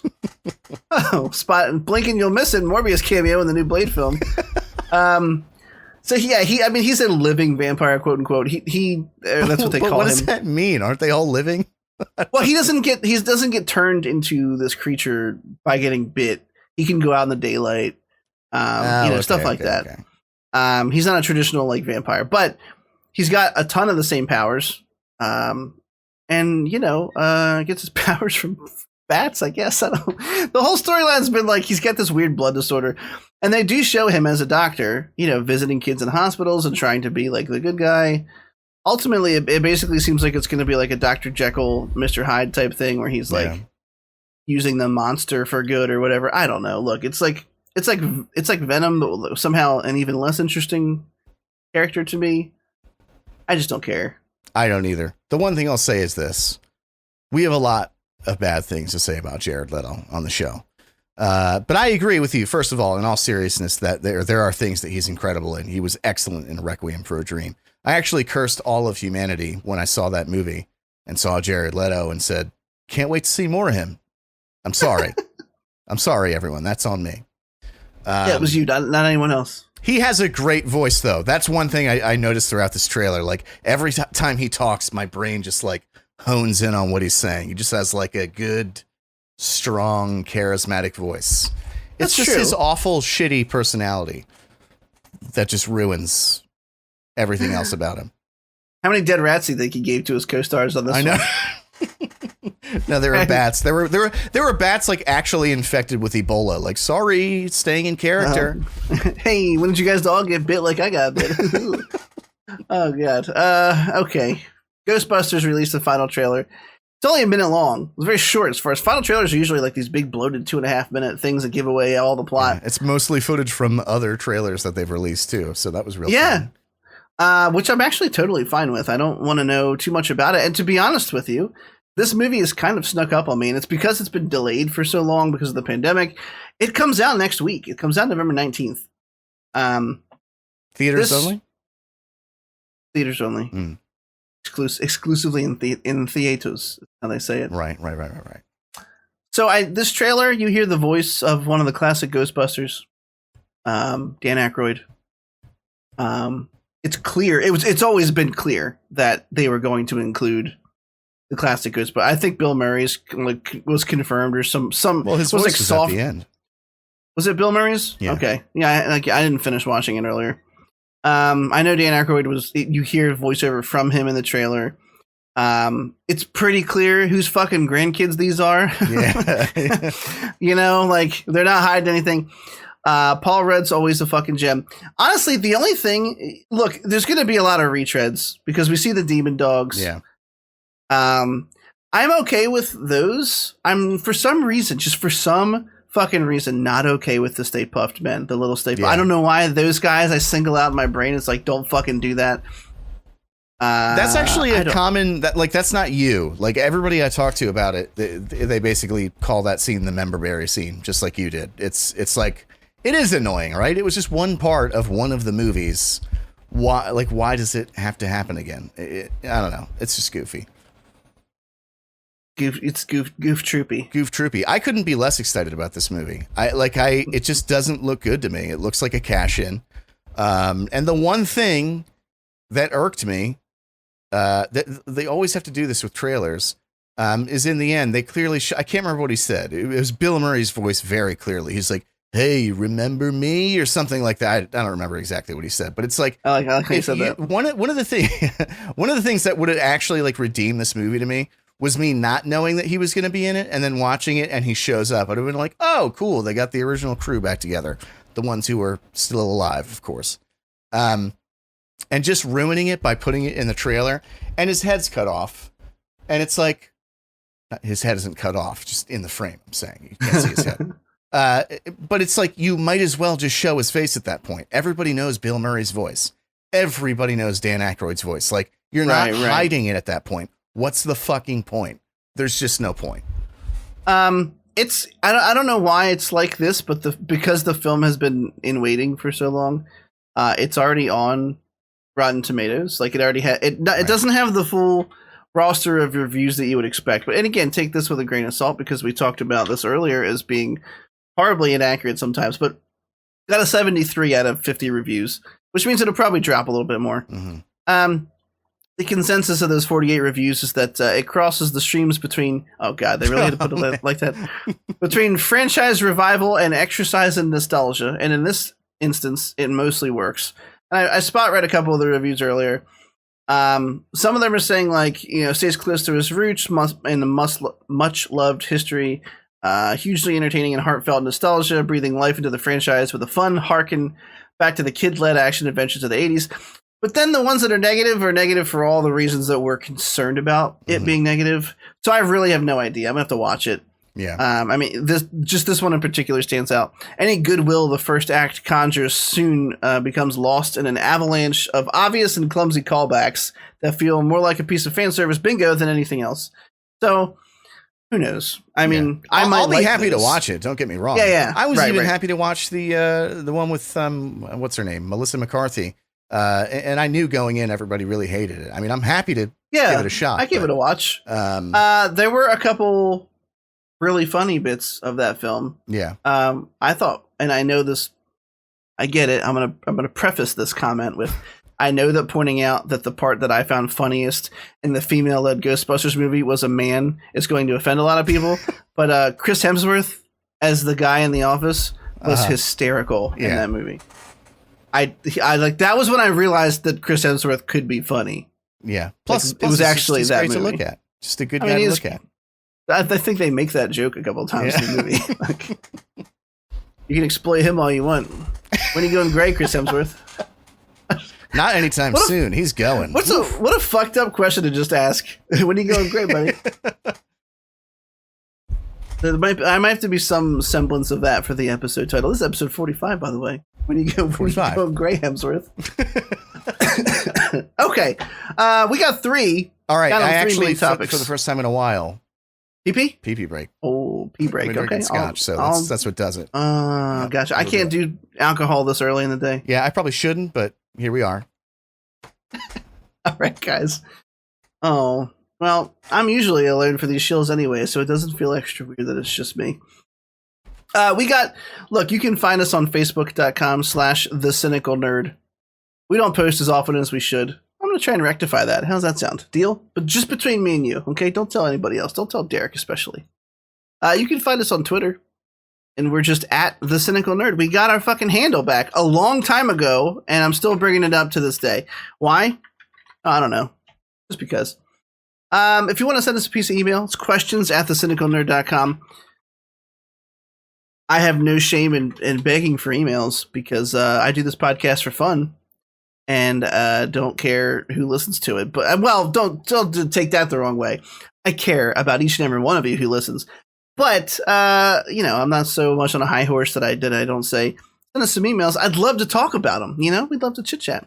Me and Derek here, me and Derecho would love to digest your questions, comments, concerns. So, or you can tweet at us. That's also an option because we're in 2021, right? Everybody tweets. #FuckTCN if we got something wrong. #AskTCN if you want to ask one of us a question. Again, questions@thecynicalnerd.com if you want to send us an email that we will read on the podcast. And that's about it. I would say new episodes up every Monday, but that's more of a guideline than a rule, I mean, let's be real here. We missed last week. That's on us. We will not be missing next week. There's a lot of stuff coming out. In fact, talking about this for weeks up to this point, but there's a lot of stuff coming out until the end of the year and beyond. I mean, shit. Elden Ring, February, right? February 2022. Super excited. We very well might get a new Spider-Man trailer this week. In the case that we do, I believe Derek and I are going to try and not do a live reaction to it, but have a quick 10 to 15 minute video talking about what happened, talking about what is being shown, because there are a lot of rumors that it's going to be showing. Well, I'll save it for when Mr. Derek is back. But that's all I got. Oh my God, look at the perfect time. You sat down and right as I said, oh, that's all I got. I was going to say, it's going to be even more weird now that you don't have someone to talk to while I'm gone. Well, no, I mean, in most cases, that's actually the first thing I said when you got up. In most cases, when you got up, Scott did too. So I was almost always by myself. All right. The difference is he's almost always faster back to his chair than you. Right. I'm Do you have a Christmas tree up? Did I see Christmas tree lights reflected? We have had Christmas tree lights for all of time. Oh, okay. Yeah, they're always okay. there. That's fair. Take it back. Yeah. Okay. I can do a Christmas theme. Oh wait, it's not December yet. That would be lame. I begged for emails and I said that I don't care. I'd really love to listen to what you have to say. Yeah, I feel like we should do even more begging. One in the beginning, one in the middle, one in the end. Hey, thanks for listening. Could you please email me? Yeah. Please, I just want to talk about it. Please. But no. Yeah. If you want to, we'd love to talk about the stuff. If you want to reach out, I already told you where to. questions@thecynicalnerd.com or at thecynicalnerd on Twitter. Anyway, I also brought up the fact that we might be getting another Spider-Man trailer this week. Mm-hmm. And in the case that we do, you and I are going to chit chat about it. Now, we're not going to do like a live reaction. Mostly because we're not one of those people. Don't worry. We're not one of those people. Plus I'm far too antsy, and if I know the trailer comes out midday, I'm going to go to the bathroom at my job and watch it. That's how it goes. Or I might just use my fancy new Pixel Buds and put them in and watch it. Oh God, I can't wait to get one. I can't wait to get one. I have like $100 left to pay off on my phone, and then I'm going straight for that Pixel baby. Oh, I got the Pixel Buds free with the Pixel 6, and I gotta tell you, I don't use headphones all that often, but the wireless ones are pretty impressive. Also, found out I can pair them with anything. My work computer, any other type of phone I might have, Very nice. Which the answer is none. We're not sponsored by Google, we just would like to be. Not sponsored by the overlords, but if you want to give us some money, I will gladly let you put ads in the podcast. Yeah. Fuck these guys. There's 10 to 12 people who listen every week, right? Yeah. hit them with ads. Okay, so I wanted to talk about the potential, right before we do main topics. Mm-hmm. We had a leak this week, Spider-Man. And insofar as it seems to be legit, I wanted to talk about the ramifications. So, huge potential spoiler alert, if you don't want to know anything about the film. It's been pretty obvious up to this point that we're going to get the 3 Spider-Men in the film. I would say pretty obvious. I guess that maybe not the right word choice. It seems pretty... I'm at a loss for words today. It seems pretty secure at this point that they're going to be in it. I mean, you're talking literally villains from every single Spider-Man film that came before. Green Goblin, Doc Ock from the Raimi films. Oh, sorry, Green Goblin, Doc Ock, and Sandman from the Raimi films. I mean, at that point, all you're missing is fucking what's a Kid Diddler, fucking Green Goblin 2.0. Oh, Hobgoblin? It's so weird that we live in a world now where he's shunned. He's been diddling. Yeah, people really liked him for a long time. They did. Come to find out the whole time you liked him, he was diddling. Yeah. He was out there diddling.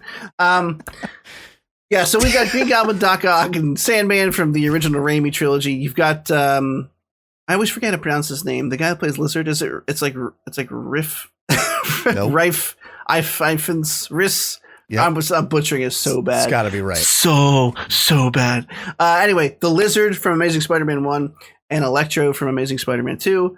I mean, and then of course we have Doctor Strange, who's a fellow hero. But I don't know if they're going to bring in any of Tom Holland's characters or if we're dealing exclusively with multiversal, other franchise bad guys. And of course, because of that, everyone was thinking, well, they're going to do a live action multiverse and bring in Tobey Maguire and Andrew Garfield. Andrew Garfield has been denying it for months on end, to the point where he specifically called the original leaked photos of him on a green screen doctored or fake, even though everyone was saying, no, they're not doctored. We checked. There's ways to check to see if a picture's been altered. They don't seem to be altered. And now there were 2 more pictures leaked. All that build up just to say that there was a picture of all 3 Spider-Men in uniform. We're not going to post them on the podcast. You can find them. This one, I don't know, probably Z-list. You probably get really mad if I said that. But then again, I mean, if he's Z-list, what does that make us? Podcaster named John Campea, who I used to actually watch as part of Collider video stuff. Went on to do his own thing. He leaked 2 photos with his watermark on them, and there's been a whole hubbub about them, and I'm not going to talk about that because I don't care. But the first picture was all 3 Spider-Men in their uniforms, sans masks. Holland, Maguire, and Garfield looking pretty litty-titty. Standing on some kind of platform that looks suspiciously like the platform seen in the green screen photos that were leaked months earlier. Mm-hmm. And then the second one was a roundtable scene of Tom Holland, Peter, Aunt May, John Favreau's Happy Hogan, and Charlie Cox as Matt Murdock / Daredevil. I forgot about that one. Yeah. There's a couple things that adds legitimacy to these pictures. The first is that in the Charlie Cox scene, The apartment they're in is clearly the same one from the trailers. You can just point it out, like the bookshelves and the lamps and all that shit. They're a different angle of the same apartment we saw in the first trailer. With there's a scene of them sitting down and watching TV on the couch, and like they see police lights outside the window, but you can see the bookshelves and all that shit in the background. And before these pictures leaked, quote unquote, Tom Holland has said there was a couple round table scenes of him and Aunt May and some other people that he wouldn't mention that were like mind blowing and awesome to him, and he loved them a whole lot. Furthermore, Empire released a couple pictures of Tom Holland in the black and red suit with the same kind of like facial damage on the left side that he has in this picture of him with the other Spider-Man. So there's a lot of stuff in the corner of these being real. I got to tell you, and I know we've talked about this before, and we were all kind of unanimously, even with Scoot, on the fence of, well, they're probably going to be kind of shitty, right? Like they're probably going to fuck it up. But just seeing all three of those Spider-Men together standing is such a hardcore nostalgia punch that I was like instantly excited. Just to, like, I want to hear Toby give some words of wisdom to Tom Holland. That's all I fucking want. Yeah, no, I'm looking forward to it. I really am. And I know, like, people say, like, oh, well, it's just your nostalgia. Yep, that's exactly what it is. I grew up, the first superhero movie I ever saw that really resonated with me was Tobey's Spider-Man 1. I love Spider-Man 2 as well. It's pure nostalgia. It's 100% nostalgia. But that's what they're trying to do. That was their gimmick. Well, it fucking worked because I'm so pumped. And there's no way that those were doctored. Those were 100% accurate photos. I mean, what else is there to say? This is the first time in a long time I've been looking forward to a Marvel movie, like legitimately. Not only for Tobey, but you have Willem Dafoe and his fucking cackle. There was the one official set thing that they the poster, yeah, with him in the actual background. If you zoom in, he's back there, yeah. So I can't wait. Yeah, I think it's kind of crazy. It's going to be a dumb storyline, right? Like it's going to be stupid. But to just see them all together there's no way that's not going to be awesome. It's joyous. There's no other way I can describe it. To me, it's like someone finally let me have all my toys in one area and I'm playing with them at the same time. And there's no other way to put it. I never in a million years that I think Sony and Marvel would put all their, corporate differences aside and sign a deal that's going to make them all a boatload of money together. You stupid fucking morons. Of course you should have done this years ago. And they finally did it, and it looks like they're making it happen. I don't know if Venom's going to be in it. His teaser at the end made it seem like he's in the universe now. It would be weird to me if he's not, kind of, to be honest, because then what? What's the teaser? Is Spider-Man going to show up in the third Venom? Or is Venom going to show up in another future Spider-Man thing, even though we've now seen him in the universe, So who knows? It was interesting, now that we're talking about that, though, that in the Morbius trailer, it said from the studio that brought you Venom and Spider-Man Far From Home. Like, it was weird that they took from two, you know what I mean? Yeah. So, I don't know. That could lend itself to that. And I don't care what explanation you give me. Even if it doesn't make a lick of fucking sense, I will swallow it whole. I don't care. I will not peel the egg. I will eat the shell. I will fucking not peel the banana. You know what I'm saying? How many different weird? Peel the egg. I will not peel the egg. I'm taking that 45? From now on. Yeah. I will not. No, that's stupid. Look. All right. Main topic time. Shang-Chi came out quite a while ago. Now free on Disney Plus. I kind of think I know how Derek feels about this, but I hope that I'm wrong. And I want him to go first. So how'd you feel about Shang-Chi? Thought it really sucked. Okay. I thought it was a cartoon. I thought it was just like too much green. All right. Here are the things that were good about it. The things that were good about it were the choreography. Very, very well done. However, same page. When we covered this way back when, a couple months ago, I said the one thing that'll make me truly appreciate this movie is if they're going for the Kung Fu thing, is if they don't do a cut every 7 milliseconds. Well, they didn't do that. It was choreographed very well, but it was just like nauseating how often like it was cutting from here to there. I will say this not Subway, The bus scene was incredible. Dude, there was a shot where like he was fighting dudes or whatever, and the camera was essentially right behind him, his right shoulder. And every time he would throw his right hand, it would switch to his left shoulder. And then when he would throw his left, it would switch back to his right. It was this very, very cool shot. All that was done well. That actually made me think that the movie might be pretty good. And then it just wasn't. Like, it was just it was like you vomited primary colors onto the screen. It was so much green screen. So much special effects. It's like you have legitimate martial artists in this movie. You have, I think her name is Michelle Yeoh. I hope I'm not fucking that up. Yeah. Who was in Crouching Tiger, Hidden Dragon, and a million other things. Of course, that's just what she's most well known for in America. You have these legitimate martial artists, but you're like cutting up their own ability to just do these things in single shots by making them computer generated. And just by slicing up every single fight scene into, 90 cuts. I don't know. It started off good, and I actually thought for a minute, like, I might like it. And then I just didn't. I couldn't even really tell you what was going on in the story because it was just one of those movies that I just kept pulling my phone out for because it was just, the story was boring to me. Like, his mom was some kind of something, and his dad fell in love with her, and he wanted to bring her back. And then, in an attempt to bring her back with the rings, he awoke in a dragon that ate souls. I don't know. It was just a nightmare. It was a convoluted mess. Not good. So I will say this. I know they had a ton of Asian filmmakers and directors and storyboard artists and really leaned hard into the, like, this character was kind of a caricature when he was created. Not kind of, he was. And we're gonna reclaim that story and make it traditional. I gotta say, so it to me it felt like standard Marvel origin movie that just had like a wrapper of Chinatown on it. And that might sound like racist, but I don't mean it like that. I mean, like, it feels like they just took like the origin story and they were like, well, here's just a bunch of like a mishmash of different Asian lore. I found it, again, not to sound like Rogan, but I'm not in the woke crowd, but I found this movie to be kind of racist. Like, it felt like it just like put one foot in the pond of like Chinese mysticism without like actually putting any effort into like learning about that culture, and just like used it as like a mask more than anything else. I actually did think it was kind of racist. And maybe that's, I mean, maybe I'm ignorant enough and don't know. Maybe some of that stuff was incredibly researched, and I ultimately liked the film. I liked more of it than I hated. How's that? That probably sounds good. I thought a lot of the fight choreography was great.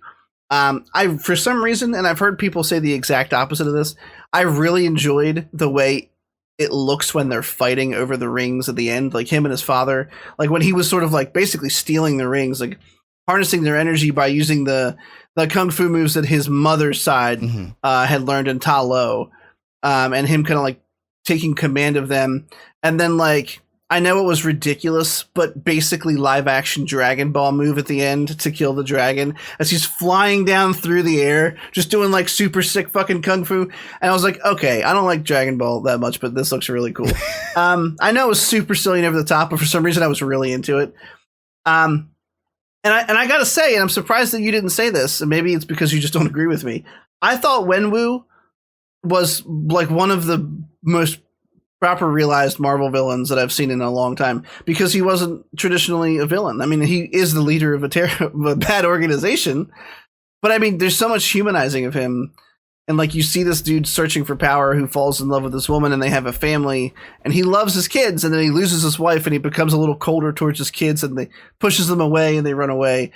And the whole time he's searching for a way to find her again. That's been his thing. And he finds a way that he thinks he can get her back. This thing, they call it like the Dweller in Darkness. It's like a sin eater, a soul eater, like eats souls and shit. I don't know. It's generic MacGuffin bad thing behind a gate. Is like whispering to him in the voice of his dead wife to make him come and open the gate. He is so convinced that he can save her that he doesn't listen to anybody else because he wants his wife back. He's not trying to take over the fucking world. He's not trying to do that. Yeah. He wants to get his dead wife back. And I know that it's set on a stage of such frivolity. Oh, good word use of the week. I'm going to pat myself on the back. This stage of like ludicrousness and all this ridiculous, Asian mythology going on around him. It's this weird hodgepodge of like, different things and ideas, but ultimately I thought he was a good villain. I'll say this. I didn't especially like him or think that he was like very well written, but I did say, Veronica and I watched it together, and I say this anytime in any movie where the drive of the villain is to save his wife. Totally get that 100%. Even Dune, which we watched recently, Dr. Yu, I think his name was, betrays House Atreides because they're holding his wife hostage. Dude, every time I see shit like that, I'm like, yeah, I would do the same thing. I would betray all of you for Veronica. Like, if it meant they were going to torture her to death or something, or God forbid, Odin, not that I even want to think about that. It's like that drive behind an antagonist is the most real drive that you, so I'll give you that. And I said that to her too. Like when we were watching it, like, I'm like, yeah, if I was in his shoes, I'd be doing the same shit. Like if I heard your voice, I thought you were in some kind of danger and I could save you. I didn't think it was like a new take on that, archetype. No, but I agree with it wholeheartedly. I totally. Let's compare Wenwu to the Dark Elves from Thor 2, and then you know what I'm saying. Like most of Marvel origin story villains are big dumb poo poo. So pretty poo poo. Yeah, overall, I mean, if I had to actually rate it, I'd probably give it like a 6.5 out of 10. Like I said, I liked more of it than I didn't like. I still thought I had a bunch of problems, but I was very happy that is her name actually Awkwafina? Because I hate that if it is. I think so. I mean, probably not like the name she was born with, but well, no shit. I mean, well, for copyright reasons, daughter, we can't name you Awkwafina. So I thought it was ridiculous that she went to this village and started doing archery and it was like really good at it. But she points it out in the end when they have the story. She's like, I did archery for like a day and then had this fight. And I was like, okay, well, at least you acknowledged how ridiculous it was that you were just able to be that good at it. I will say this, that I said this to you in chat and you zipped your lips, and that's actually how I knew you didn't like it. That was the giveaway sign. Because whenever you like something, you can't hold it in. Like, you'll answer me. That's not true. It's only when I really like something that I can't hold it in. Okay, fair. This was like the first mid-credits scene that I actually kind of digged for once in a while. Like, it didn't feel meaningless because the entire movie has basically nothing to do with the rest of the MCU. It's really a traditional like origin story. It's like nothing, and then there's like a thread of connective tissue at the end where Wong shows up. Also, the Wong and Abomination fight was interesting to me because it looked like Emil wasn't necessarily an enemy of his. He was like helping him out. I don't know what that's about. People were ruminating that Abomination might be joining the Dark Avengers team that what's her name's putting together. Who knows? Who cares? Abomination's never been an interesting character. I don't expect it to start now. But my point was, Wong shows up at the end through the ring gate, brings them back to what I assume is the Sanctum Sanctorum, and they're together with a no longer Smart Hulk, Mark Ruffalo, which is weird. Okay, I would like to know how that happened. Captain Marvel, Brie Larson, whose hair is again long. She's been going short, long, off and on every time we see her. Which I guess doesn't matter. Why did I bring this? Sound like a kind of sexist thing to say. Bad Chris. Whose hair looks different than it did last time I saw her. Sure. They're standing around a table, and Wong is like, pick one, Brie. God damn it. Right. She's a honey. Who's like looking at these rings and basically like, I don't know what these are. What's the date on them? And he's like looking, doing the stupid sci-fi thing of like, I'll pull my hands apart and somehow that zooms into a molecular level. And there's like a pulsing. And he's like, these things are giving out like a signal, and they're like, to where? And he's like, basically, fuck if I know, right? Like, he's like, I don't know what's going on here. And then he has like this really small, but for some reason, cool speech to me where he's like, right now, your life will never be the same. Like, you're now on a different journey, and it's going to test you. And basically, like, and then like Ruffalo says, like, welcome to the circus of the larger, like, you're a superhero now. Like, congratulations, you're now in the shit. And I don't know why I liked this so much. I just did. I thought it was fun. It excited me that like this new fresh face was now going to be privy to everything that I've seen happen before, and what's coming up, which whatever that might end up being. But yeah, I liked the post-credit scene. I just didn't care. Like, it wasn't bad, but it wasn't great either. I get that. Yeah. I mean, I guess they're maybe making like a prototype vibranium type thing out of the rings. I don't know, like another metal that has been as yet undiscovered. But nothing about it really was like wow to me. I don't know. And I kind of I just hate Mark Ruffalo. Like, I just can't, anytime he's just in a scene, it just bothers me. I will say, and maybe this is me setting the bar for the MCU really low, I did think it was cool that his arm was in a sling. I know that might be a dumb thing to say, but I mean, obviously the Infinity Stones probably like irreparably fucked that arm up for the rest of his life. Yeah. So it was nice to not just see him like totally tip top and back in like fighting shape. I actually think he might have like figured out a way to turn himself back so it would heal. I don't know, because like doesn't Hulk heal though?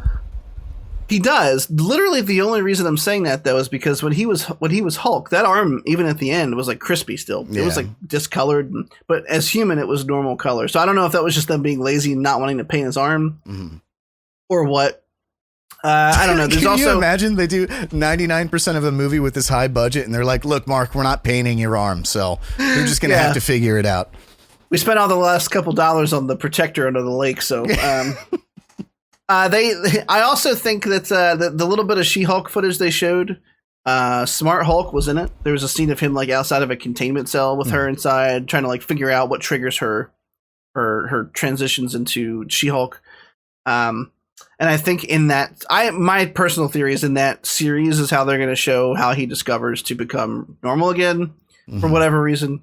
Again, don't care. If he can play mentor figure in that She-Hulk show and then fuck off and not be Hulk anymore, that'd be great. Just retire, go away.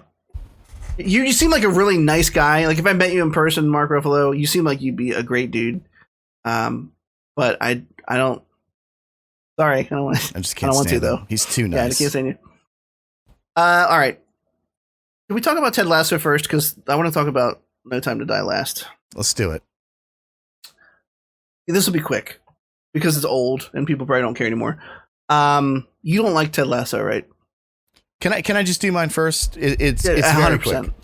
I found this show, and I'm gonna watch season 2. I am. My work buddy kicked me off of his Apple Plus thing. Oh, shit. Yeah, I have some words for him on Monday. I actually went to watch some of season 2 yesterday, but anyway, I had heard leading up to this from a lot of people, Scott being one of them, but not just him. A lot of people on Facebook friends that it was a great show, wholesome show, all about positive masculinity. I guess what's his name? Something Sudeikis or something. Jason Sudeikis, yeah. Won an Emmy for it, I think, for season 2. 7 Emmys. Well, I don't know if it's just for season 2, but that many. The show has won 7, yeah. And so maybe I just had high expectations for it, but this show was just very okay to me. Like, it wasn't bad. I want to make that totally clear. I wasn't like, this show's corny or sucks. I'm just not seeing this, like, people hold it all the way up here, and I'm just not getting that. I think it is cool to see a show about sort of a group of people, a nice guy who's now in charge of a bunch of hard heads, and he's trying to kind of teach them about teamwork. There were moments I really loved. There were characters I really loved. Sam was a great character. What's his name? Obisanya. I think his name was, I think he was from Brazil. Hopefully that's not racist. The guy, Danny Rojas. Yeah, Danny Rojas. Excellent character. Hilarious. There were moments that were really good, but overall, like, every episode is just kind of like, like it always ends on like, remember the season finale of The Office? It was good, and everybody's like storyline was tied up, but it was just so like, it was so perfect. It was so like everybody got exactly what they wanted. And it's just like, that's not believable. That's not how things actually happen in real life. And I'm not saying you can't venture out of real life a little bit. You should in a TV show, of course. But it's just so far-fetched that to act like one guy can like come into the lives of a bunch of alcoholics and everybody all of a sudden is like, I guess I should probably be nicer to people from now on. I don't know. I think that's exactly why so many people like it. Like 100% why. And to be honest with you, it's kind of why I like it too. because his character is just so likable, and to the point where people hate him because of how likable he is, until he inevitably wins them over. I think you'll like season 2 more. I have now finished both. Okay. I will say nothing more than that. I think you will like 2 more. There is one stinker episode in season 2. I didn't think there were any stinkers, like bad episodes in 1, but there's one episode. Season 2 is 12 episodes as opposed to 10. It's 2 longer. So technically you get +1 and you just ignore the other one. I'm going to tell you right now, it's about Coach Beard, who I love as a supporting character, just as a comedic like bouncing point in the first season. But they give him a whole episode in season 2, and I just didn't give a single shit. I feel like the show is trying to like broach on the topic of like honesty with oneself. And I just feel like it doesn't do it as well as like Dave. Maybe I'm just cynical because Dave is more because Dave is real. Dave is more real. Like people are shitty, and people treat the people they love poorly without even realizing it sometimes. And I get that. That's exactly why I love Lasso. That's what I'm saying. Like maybe it's because I'm just being cynical. Maybe it's just because like, oh, well, Dave treats people like shit, and the podcast you're on.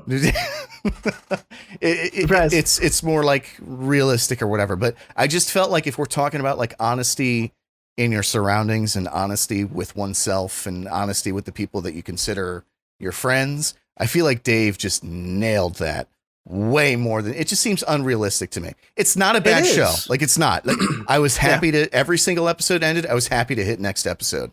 And I anticipate watching the rest. Like I said, I was going to Saturday, but I got the boot for some reason. But and it was not it's just not like not the boot from Scoot. Did not get that Scooty booty. But you know, love you, buddy. I look forward to watching season 2. I think you'll like. I think that's the one that won the awards primarily as well, right? Season 2 over season 1. I think so. Yeah, and here's why. And again, without giving anything away, the show directly faces the criticisms it faced for season 1, and a lot of the criticisms were the things that you just said. Even though a lot of people like it for the fact that it is so wholesome, any criticism I saw lobbed at season 1 was about, you know, how he's just kind of floating by on goodwill, and like that's not really the way people. And they address all of that directly, and there's a lot of stuff that happens in season 2 that's not as, you know, puffy in the sky. But I mean, Keely. I'm in love with her. She's adorable. Like she's the great. way She's wonderful. Her relationship with Rebecca, and like how they all kind of turn her from being like, you know, Rebecca is so consumed with her hatred of Rupert the entire season 1 that even though she starts to like Ted, she still tries to sabotage them. I don't know. Yeah, again, I don't want to get too deep because it's old now at this point, but I really enjoyed it. Sam and I are watching it together because she wanted to watch it. She's absolutely in love with it. Yeah. And I want to know what you think about season 2. But we're running a little longer than I expected, and I'm going to finish this up under the 2-hour mark. No Time to Die, the final Daniel Craig Bond outing. We have both consumed it with our eyeballs. I hate that. Don't ever say that again. Like Aslan, the demon, in Sandman. He's teeth and eyeballs, or teeth and mouths or some shit. I would have to just put this out there. I don't know if it's because I haven't seen a well done action movie in quite some time, but I loved this movie. I thought it was great. Spoiler alert, there's a lot of controversy. Well, not a lot, but there's people out there who are upset that they killed off James Bond at the end of it. Again, I said spoiler alert, so if you're still listening, it's your fault. I thought it was great. I mean, it felt kind of like of course they're going to send him off by killing him. Like that's the easy way to send him off so he can't come back. But at the same time, they set up enough pieces of the puzzle in the story to make it very clear that the situation he ended himself in at the end was irredeemable, right? So like his two choices, from my understanding, were live the rest of your life and never be able to see or touch your child and love again, or just die. And he literally decided to just die. Because from my understanding, that last failsafe, and again, we're getting deep in the weeds on what was supposed to be just broad strokes here. The failsafe heartbreak string of this virus that he had around his neck was genetically set to what's her name's DNA of her and then the child. So he broke it, infected Bond. He was like, you can never see them again. And Bond was like, all right, well, fucking, you're still dead. And all of you are still dead. And fuck it. I thought the action was great. There's this one action scene right at the beginning. It's a classic Bond action scene. He's on a fucking dirt bike, like riding through the city. And like, so good. It was so good. And that's when I messaged you and I was like, dude, like, watch this movie. I thought it was great. I didn't know. I always forget this gentleman's name, and I'm sorry because he's a good actor. It's the guy who's playing Commissioner Gordon in the new Batman film. He was the voice of the Watcher in What If. Yeah. I know who you know who I am. Yeah. He's in this as Felix. He's a CIA liaison. He was good in this. I've seen him before. I know he's been around in other films. I don't know. I liked it a lot. How'd you feel about this film? I have to preface this by saying, I know we're running out of time here, so I'll run through this quick. I have to preface this by saying I've always thought that James Bond was corny. Like, it just never... I know even when we were kids, everybody loved GoldenEye because the game was good, and I never liked GoldenEye. I never really liked any of them. It's just like the whole, like, I fuck women and save the world. It's so, like, I don't know. It just doesn't do it for me. That being said, of the Craig sort of run, Casino Royale I saw was a great movie. Yeah. And so I go into these movies when I do watch them, which is rare, not caring about the storyline whatsoever. I don't care about some manly man who's like here to be hot and save the world and come in women whenever he can. Like, it's just not, I just feel like it's an outdated formula. Like, I don't know. It just doesn't work for me. The action set pieces were done very well. I found the storyline of the movie to be very boring. Like, towards the end, I just couldn't care anymore. I found some of the like ancillary characters to be way more interesting than James Bond. I loved the new 007. I loved, I feel bad for not knowing the guy's name, but the same fellow that you were just talking about, the CIA confidant that dies on the ship. I know that this was Carey. I'm not even going to try to attempt his last name. Directed this. He's the guy who did True Detective Season 1. He did Maniac. He's done a lot of really good stuff. True Detective Season 1 is so I never finished it. I have to. I never finished it. But his directorial ability is obviously like very easy to see in this film. The shots were incredible. The editing was incredible. The opening scene had me like harder than a fucking diamond in an ice storm. With like just even the part where like the car is coming down the bridge and he dives under that like 8-inch tall little block so that they can't run him over. Everything was well choreographed. Everything was well done. I just didn't give a fuck about the story. And towards the end, I kind of didn't know what was going on. I think like Rami Malek is a terrible Bond villain. Like every scene was just so his dialogue was like overwritten. He was so like, we will all fall like petals in the rain in autumn. It's like, what the fuck are you talking about right now? Like, what does that mean in the context of what's happening? That's fair. It's just so poetic. The opening scene was incredible with him though. Of course we didn't know it was him at that point, but that was very, like I said, like I feel like it started off, it had its hooks in me. And beyond then, I just like, I kind of couldn't wait for it to be over, honestly. Then again, this was the day that my son, who I love and is the light of my life, but this was the day that my son was being a little bee and having a bit of a teething temper tantrum all day. And this was whilst watching this movie. So that could have influenced my opinion in the latter 2/3 of it. Overall, it was a good swan song for him. His death in the end was emotional. I'm happy they killed him off. I'm happy like the torch can be passed. I think that was the right move. Yeah. They did this thing where in most movies I can't stand it, but in this one, because of how iconic the character is, I loved it, where they literally show like everyone's individual reaction to him dying. Like they switched between like everyone's like facial reaction. Yeah. To hearing that he passed away. Like they show like Q and Moneypenny, and they're all just like taken aback because for the last 3 or 4 films he's done, he's unstoppable. I mean, in just historical precedents in movies, he never dies. This is not something they've ever done, which is why people were a little pissy about it, which in my mind is stupid because it's do whatever you want. It's a fictional character. Like if the story, if the moment is earned, then the story was worth it for me. You know what I mean? Oh, and being a product of like 80s cheesy one-liners, the part where the new 007 Oh no, has Orbachev or whatever his name is. I know So what you mean. do you know what time it is? Time to die. No, I it was hated awesome. it. It was awesome. I don't care. It was corny. It was incredible. I loved it. I meant to bring that up. I forgot. I'm so glad that you did. Yeah, that was oof. That hurt. Okay. Yeah, I don't know. You're right. Rami Malek overacted the shit out of it. Overwritten, overacted. I think it's just because I haven't, like, it makes me want to go back and watch. I don't think I saw Quantum of Solace. I know I saw Casino Royale. I think, was there another one or was it just those two? Spectre. I think it might have just been Spectre. Yeah, which was like an alternate, like, bad guy organization because they all get fucking murked in this one. I did love the other 007. And the last thing I will say is they did this thing where I expected the whole who's really 007 thing to be like an ongoing joke through the whole movie. And surprisingly, they didn't do it very long. There's a couple little scenes where she's like, what's his designation after they brought him back, and they like don't mention it. And I'm like, oh, Jesus Christ, get the chip off your shoulder. Like, yeah, she's badass. She's 100% badass in this. They have that really cool scene there where Spectre dies and they're kind of like taking the scientists back and forth and like one-upping each other.